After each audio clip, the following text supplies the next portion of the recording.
നമസ്കാരം. Press line ന്യൂസിലേക്ക് സ്വാഗതം.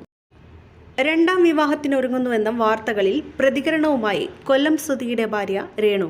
തൻ്റെ ജീവിതത്തിൽ ഇനിയൊരു വിവാഹമില്ലെന്നും കൊല്ലം സുധിയുടെ ഭാര്യയായി ജീവിതാവസാനം വരെ നിൽക്കാനാണ് ആഗ്രഹിക്കുന്നതെന്നും രേണു പറയുന്നു.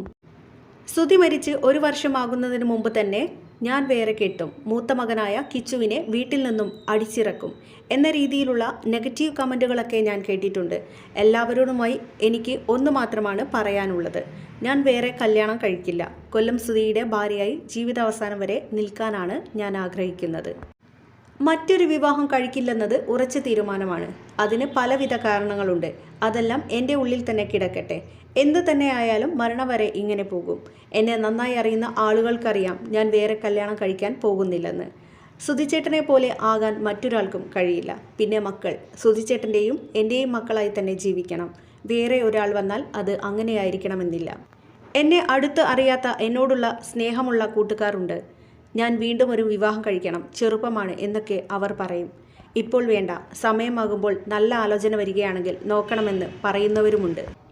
ഇന്നുൾപ്പെടെ സുഹൃത്തുക്കൾ അങ്ങനെ പറഞ്ഞിരുന്നു.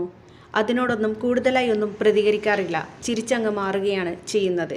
ഏട്ടൻ പോയിട്ട് 7 മാസമായി. ആത്മാവിന് സത്യമുണ്ടെങ്കിൽ മോക്ഷം കിട്ടുമെന്നാണ് വിശ്വാസം. സ്വന്തമായി ഒരു വീട് സുധിച്ചേട്ടൻ്റെ സ്വപ്നമായിരുന്നു. വീടിൻ്റെ വയറിംഗ് നടക്കുകയാണ്. ഉടൻ പൂർത്തീകരിച്ച് തരുമെന്നാണ് അവർ പറയുന്നത്. ആ വീട് ഞങ്ങളുടെ കയ്യിൽ കിട്ടുമ്പോഴായിരിക്കും അദ്ദേഹത്തിൻ്റെ ആത്മാവിന് മോക്ഷം കിട്ടുക, രേണു പറയുന്നു. അതേസമയം അമ്മയുടെ രണ്ടാം വിവാഹം സംബന്ധിച്ച് എനിക്ക് പ്രത്യേകിച്ച് ഒന്നും പറയാനില്ലെന്നാണ് സുധിയുടെ മൂത്ത മകനായ കിച്ചു പറയുന്നത്.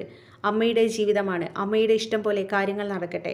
അമ്മയുടെ ഇഷ്ടമാണ്, അത് അങ്ങനെ തന്നെ നിൽക്കട്ടെ. ഞങ്ങളിപ്പോൾ നല്ല സന്തോഷത്തോടെയാണ് മുന്നോട്ട് പോകുന്നത്, കിച്ചു പറഞ്ഞു.